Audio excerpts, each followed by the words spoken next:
What's going on, everybody? Welcome to Fantasy Sports Now. Today we're talking closers as of 5/13.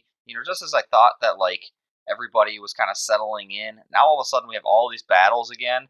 And so let's jump right into the content because why not? At the beginning of these, I always kind of try to look for guys that I graduate, guys that I'm done talking about.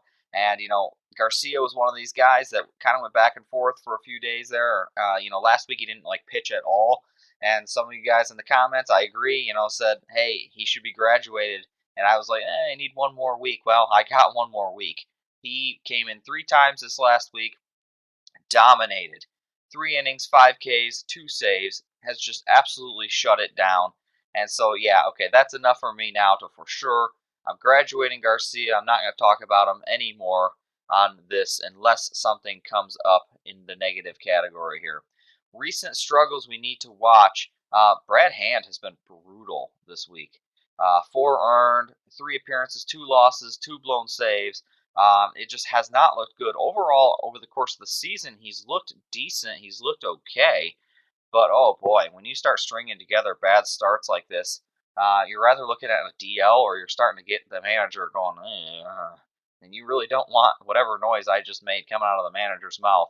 So I don't think Brad Hand is necessarily in any danger, but if this continues at all upcoming weeks here, this could be an issue. Now, let's get into the battles. These are in kind of a random assortment, but we're going to start in Seattle. Interesting one here. Montero seems to still have gotten the work in the ninth for the most part this last week, but yet again, we see this kind of trend where Montero, he gave up an earned run in a non-safe situation, and then he got absolutely blown up the other night against the Dodgers. And Graveman again has come in. He pitched 1 inning only this week. It was 3 Ks, but he shut it down. And so it's one of these things where there's got to be a flip here at some point. Montero just doesn't seem to be getting it done, and Graveman has absolutely been domination. So, I don't know if Seattle is, if that Dodgers blown save is the catalyst to end it, if that was the straw that breaks the camel's back.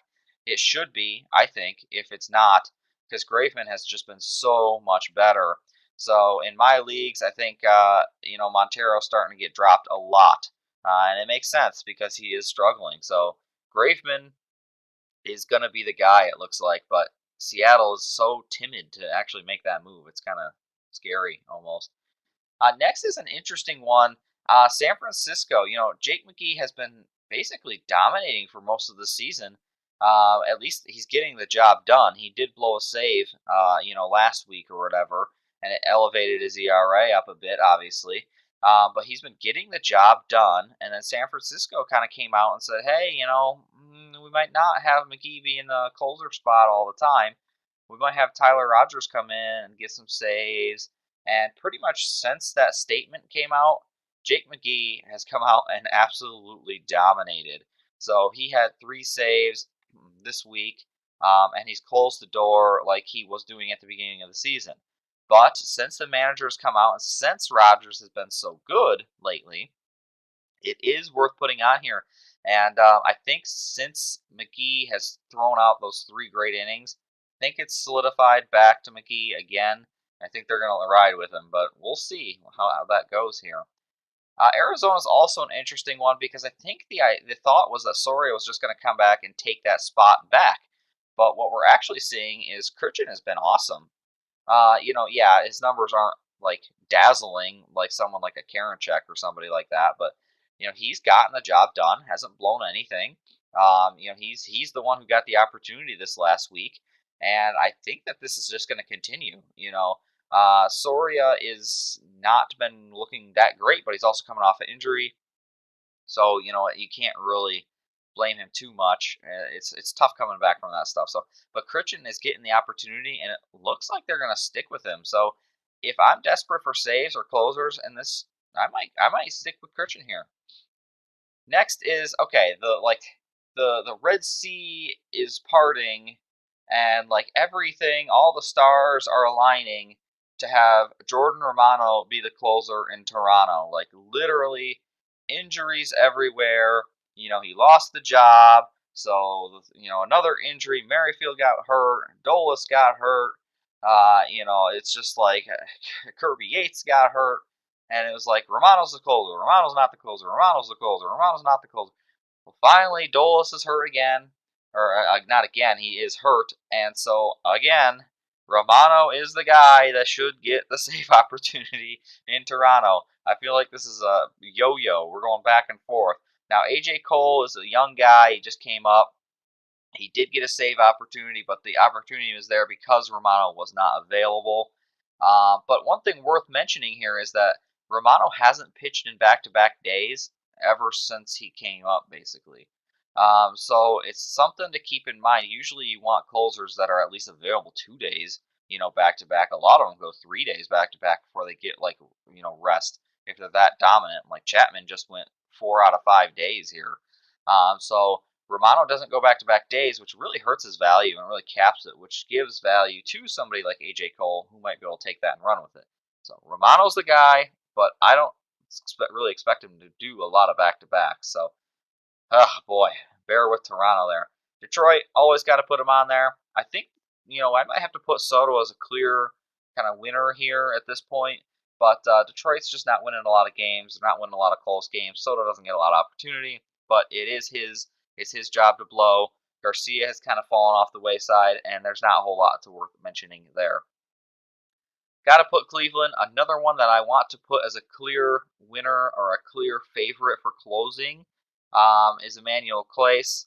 The reason I don't, and I probably should have just put Whitgren out of here, but the reason that I don't is just because Karinchak has been so flipping good that, at a flip of a switch, if they said Karinchak's now closing, then there's no doubt he would just maintain and keep that job. Karinchak was supposed to be the closer, obviously. Now they're just using him in high leverage, like the highest of leverages, which gives Clase the opportunity to pitch the ninth. So it's a weird one, but it seems like it's very clear that as of right now that Clase is getting all the save opportunity and Karinchak is the setup man. But the weird thing with Karinchak is he does come in, he does occasionally get a win, he does occasionally get a save. So it's kind of a weird mix. There's kind of a committee, but it's one of those that if they're both available, then Clase is definitely getting the saves. Another interesting one here. I don't know what it is about teams with like putting veterans as the closer and just being like, oh, he's a veteran. He knows how to close this down. He's done it before. Because they keep giving Greg Holland the ball, and it just hasn't gone well. There wasn't really a save opportunity over the last 7 days. Holland blew one of them.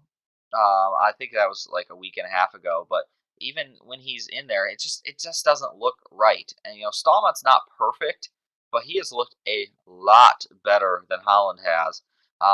Last week, he had an inning and 3 Ks.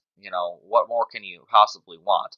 So for me, as a manager or as a fantasy owner, like Staumont's the guy. Like put him in there and let him close. Holland, yeah, I get it. He's done it. He's done it before, and he was good and all this fun stuff. And there might be like Ian Kennedy, like gas in the tank, but it's not happening. So they got to move on. Next, Minnesota. Not much change here. Taylor Rogers seems to have this job down. There was only one appearance, and he had 1.1 innings and 4 Ks. So he dominated last week. Colome is obviously coming in non-safe situations like he did last night. So I'm feeling pretty good that Rogers is kind of taking that spot. Oakland is very interesting. I'm going to flip these guys in my next one because right now it looks like Dykeman is taking back that job. It really does. So he got the last 2 opportunities and just absolutely shut it down. Trevino has also looked good, but it seems like Dykeman has been better at this point, and I really feel like there is going to be a shift here, and they are going to transition back to Dykeman, which is crazy because he looked so bad earlier, and Trevino looks so good. It's happening. So if I was actually to own one now, I was pushing Trevino, but now I'd rather have Dykeman. And then the last one I have here, this one ran a little long because there's just so many battles, guys. Tampa Bay, you know what? Throw the dart at the board and see who sticks. It's so hard to predict what's going to happen with Tampa Bay since Castillo went down. Springs has gotten a couple of opportunities and he's closed the gate, but he blew one. Andrew Kittredge came in and got a save the other day. and that's great. But it was like, what about Peter Fairbanks? And it was like, oh, well, he didn't get the opportunity. So it's just such a dart throw at who's going to actually get opportunities. So, I, what do you do for fantasy purposes? You avoid it. If you're this desperate, I guess you go with Springs. I mean that's all I can say about it. So we'll see what happens here. Anyway, guys, that's it for the closers this week. Tons of battles. Don't forget to hit the subscribe button. We'll see you next time.